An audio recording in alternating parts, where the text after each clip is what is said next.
Brad Williams, Frugal Finance. Hi there. Different ways to pay for college or graduate school. Well, here we are again. Consumer Finance Protection Bureau. Why do I provide this? Well, because there's a lot of misdirection on information from the internet. So I just want to be very clear. This is from a government-related source, and I'm going to rely on the government information as opposed to some anecdotal stuff. Here is a topic back in 2024, and it's about college. It's about graduate school and sizable tuition costs. I was just talking to a family member who graduated with their MBA a few years back. Very successful, works for one of the top consulting firms. And I know it wasn't any of my business, but I told him, look, I'm preparing this frugal finance kind of deal, and just give me some feedback on how you did it. Not the schooling, but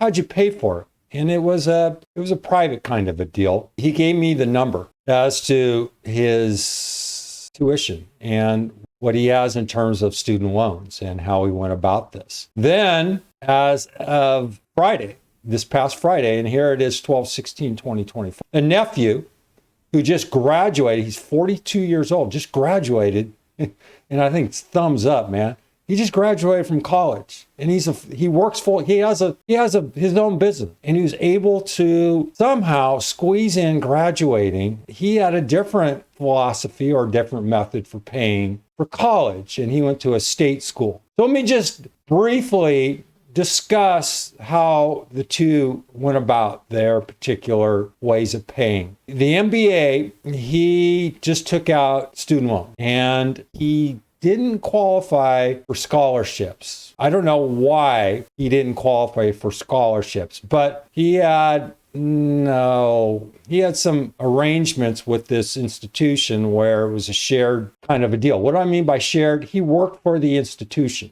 and they reduced his overall tuition cost. It would have been close to 200 grand. I think he was able to work it down, and he did his undergraduate and MBA at the same institution. So I think he was somewhere in the tune of, it would have been about 200 grand. He got it down to about 90 grand. Most of it in terms of a shared relationship and student loans. My other nephew who just graduated, he worked the grants and scholarships to the T.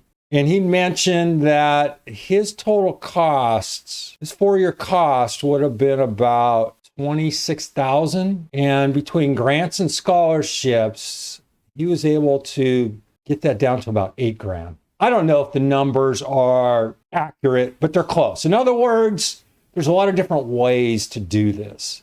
My suggestion is, one, start your investments early for your kids, okay? 529 savings plan, do it. 2, grants and scholarships. That means you just turn over every friggin' rock. You start early. Government has a great resource that'll guide you through this. And I have a lot of different videos on how to go about this process. So I'm not going to go into the microscopic view here. Tuition payment plans. I'm not sure about this. This sounds too wiggly niggly, and I know that's not professional terms, but when you say, well, we're going to guarantee your payment over a specific period of time if you lock in today, things are subject to change. So I'm not going to put a lot of weight on that, but look, read into it and see if the terms make sense and if it's binding. Work study programs, again, this is kind of what my